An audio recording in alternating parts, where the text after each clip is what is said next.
Good morning all student. सभी का Shri Shyam education शिक्षण संस्थान में हार्दिक स्वागत है, अभिनंदन है।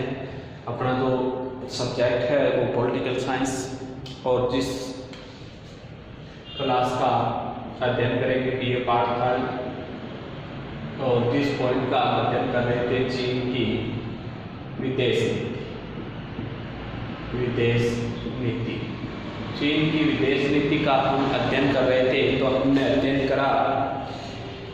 किया, इसका पीछे चर्चाएं की थी कि इस चीन की विदेश नीति का उदय किस प्रकार हुआ था। तो हमने पढ़ा नवीन शक्ति संतुलन, चीन दुनिया की दूसरी बड़ी अर्थव्यवस्था, और चीन तीसरी महाशक्ति का दर्जा मिलना, अमेरिका की विफलता होना, ये पढ़ा था। सोवियत संघ के लिए आज पढ़ेंगे सोवियत संघ के लिए वरदान या अभिशाप। जो 4 या 5 नंबर है जो भी है वो सोवियत संघ के लिए क्या है, सोवियत संघ के लिए वरदान या अभिशाप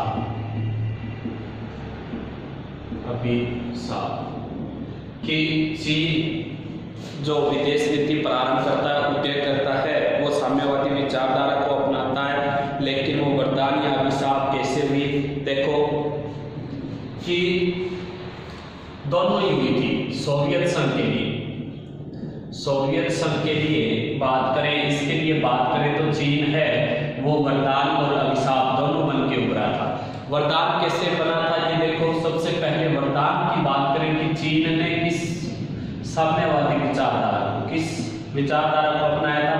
साम्यवादी विचारधारा को अपनाने के कारण सोवियत संघ का क्षेत्रफल, जनसंख्या और प्रभाव विश्व में बढ़ा था। क्या बढ़ा था भाई, कि वरदान कैसे साबित हुई कि चीन ने जैसे ही साम्यवादी विचारधारा को अपनाने के बाद बात करें कि चीन के अपनाने के बाद सोवियत संघ का क्षेत्रफल बढ़ गया, जनसंख्या बढ़ गई और प्रभाव बढ़ गया विश्व में, गुट बड़ा हो गया था, जिस कारण अनेक शक्तियों का निर्माण हुआ। क्या हुआ भाई, अनेक शक्तियां ज्यादा हो गई, जिसके पास शक्तियों में वृद्धि हुई सोवियत संघ में, तो ये क्या बन गई, वरदान बन गया था चीन। लेकिन पूछ ले कि चीन अभिशाप कैसे साबित हुआ। चीन ने साम्यवादी क्रांति को अपनाने के बाद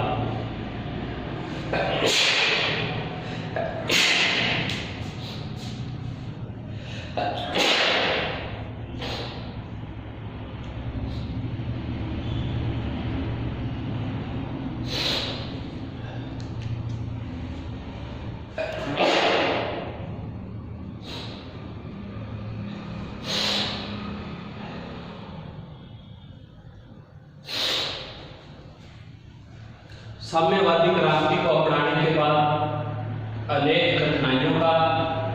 अनेक कठिनाइयां झेलनी पड़ी सोवियत संघ को। सोवियत संघ के सामने अनेक दिक्कतें आई। सबसे ज्यादा इंपॉर्टेंट तो दिक्कत ये थी कि चीन ने क्या कह दिया भाई, कि चीन कह रहा है कि अब साम्यवादी जो विचारधारा है उसका नेतृत्व कौन करेगा, चीन करेगा। तो इसलिए ये अभिशाप साबित हो गई। कहने का मतलब चीन वरदान और अभिशाप कैसे साबित हुआ कि चीन ने जिस दौर में साम्यवादी क्रांति या विचारधारा को अपनाया था, उस दौर में अमेरिका जो महाशक्ति थी उसका प्रभाव अधिक था। लेकिन जैसे ही चीन ने अपना लिया तो इसकी शक्तियां बढ़ी, सोवियत संघ की जनसंख्या, क्षेत्रफल बढ़ा, और ये बढ़ा तो चीन ने क्या कहा भी, चीन आज के बाद क्या करेगा, साम्यवादी विचारधारा का नेतृत्व करेगा।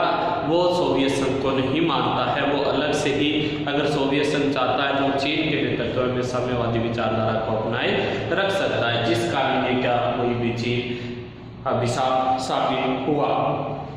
फिर पूछ ले आगे वाली, संपूर्ण एशिया पर क्रांति का प्रभाव या क्रांतिकारी प्रभाव।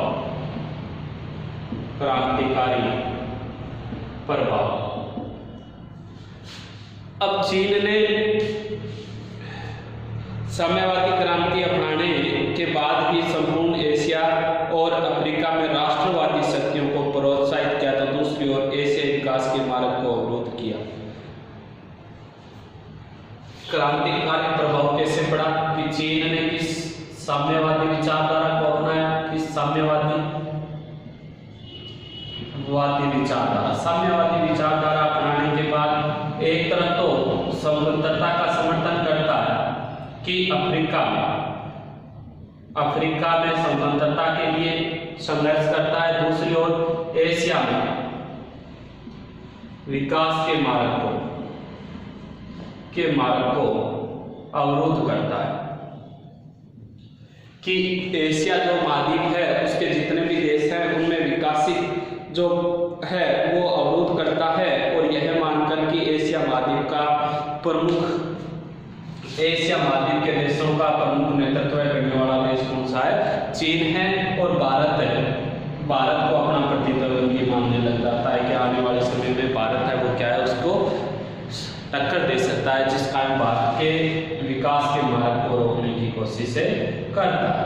बात आती है कि संपूर्ण एशिया पे क्रांतिकारी चीन ने साम्यवादी क्रांति को अपनाने के बाद स्वतंत्रता पे बल दिया, सभी देशों को स्वतंत्रता की ओर अग्रसर होने के लिए प्रयास किए, अफ्रीकी राष्ट्रों की स्वतंत्रता पे भी बल दिया, लेकिन एशिया के विकास के मार्गों में अनेक सुविधाएं लेके आया था, अपना विकास कर रहा था, और चीन चाहता था कि एशिया महाद्वीप का क्या कर रहा है, वो नेतृत्व कर रहा है, लेकिन अपना प्रतिद्वंदी किसे मानता था, भारत को मानता था, इसलिए भारत के राष्ट्रों के विकास के मार्ग को रोक रहा था।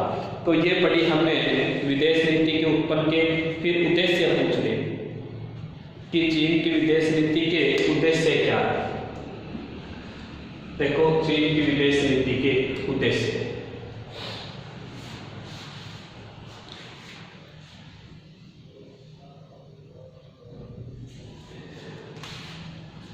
चीन की विदेश नीति के उद्देश्य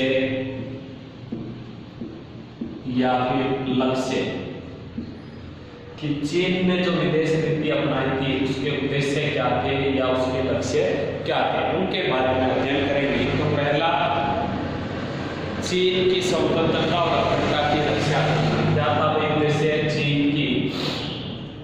चीन की स्वतंत्रता व अखंडता का, चीन की स्वतंत्रता व अखंडता की रक्षा करना। चीन की विदेश नीति का पहला उद्देश्य पूछ ले यही था कि चीन देश जो स्वतंत्र हुआ है, जो आजाद वो है, उस आजादी की और उस देश का जो क्षेत्रफल वर्ग जो समुदाय है उनको एक जगह एकत्रित बनाए रखने की और अपने लोगों की रक्षा करना ही इनका मुख्य उद्देश्य था। दूसरा पूछ ले, चीन को एक महाशक्ति, चीन को एक महाशक्ति व विश्व में तीसरा विकल्प स्थापित करना। दूसरा उद्देश्य क्या था इनका कि चीन को विश्व में एक महाशक्ति बना देना, जैसे सोवियत संघ और अमेरिका है उसी के समान चीन विश्व की क्या बने, महाशक्ति बने। और विश्व के लिए तीसरा विकल्प, जैसे सोवियत संघ और विश्व के देशों के लिए अमेरिका, दो ही विकल्प थे, तो तीसरा विकल्प कौन बनना चाहता था, चीन बनना चाहता था कि दो देशों को साथ में जोड़ना और तीसरा विकल्प के तौर पे अपने को तैयार करना, ताकि ज़्यादा से ज़्यादा देश हैं वो चीन के साथ जुड़े और चीन एक बहुत बड़ी महाशक्ति बने। फिर पूछ ले कि तीसरी, एशिया में अपना प्रभुत्व स्थापित करना,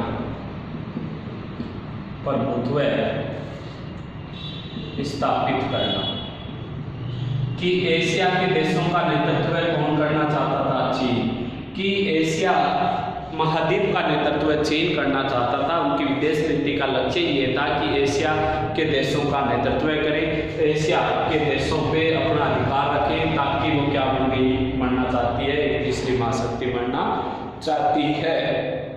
4 नंबर पूछे, चीनी सीमाओं का विस्तार करना, चीनी सीमाओं का विस्तार करना।